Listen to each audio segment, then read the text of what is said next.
Hello everybody. Today I'm going to show you how to request an interlibrary loan. Now, an interlibrary loan is very useful because our library doesn't subscribe to all the myriad of journals you could subscribe to for academic research.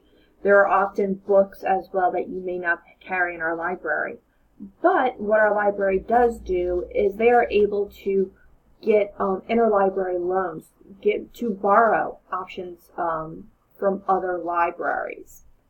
And so, for example, here's an article I'm trying to get,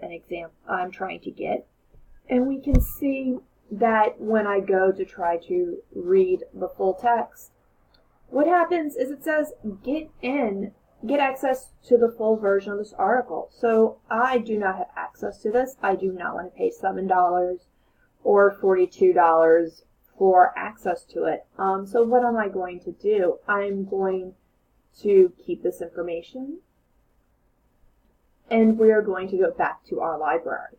So I'm going to keep this page open, and just to check, I'm going to type in the title that I'm looking for and see if I can search for it here and see what happens. Make sure nothing shows up. No results were found. So alright, so let's go back here, and we're going to go and click on My Account here.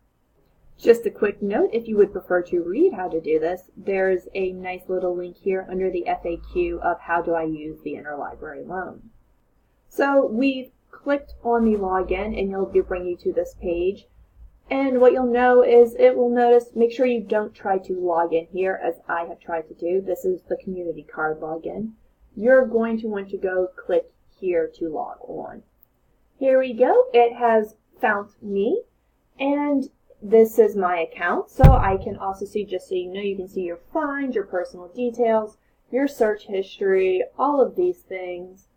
But what we are looking for is our interlibrary loan account. So click on that, and it will bring you to your interlibrary loan login. This is the same information as your BSU information. So fill that in. So here we go. We can see I have no outstanding requests. And if I want to see my received articles, which I have already done, which I do have, I need to print this out. I can see this. And so when you receive an article, it will look like this. It will have the information, and it will have the entire article for you.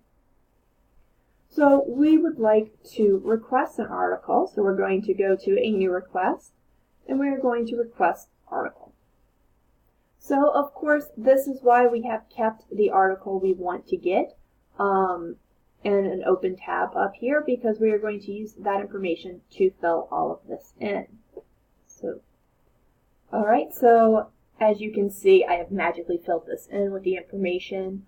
You can also go back here, of course, and always go to tools. There'll typically be something that has like export citation, and it will give you the actual citation. Now, one of the things is this doesn't have, as you may notice for the citation, it does not have a page number. So try to give them as much information as possible. I give them the name of the journal, the author, the date, exclusive pages. I put not applicable. I gave them the DOI here. And in notes here, basically I said the website does not provide the page numbers, and I provided the website for the librarian. Okay, so then you're going to go down here and go to Submit Request, which you're not going to be able to see on the screen, but note that's what I'm clicking. And then it will tell you, and you can check your status here. They tend to be very fast in getting interlibrary loans for articles. Books can take a little bit more time depending on how unique or specialized they are. I hope this helped you figure out how to get an interlibrary loan.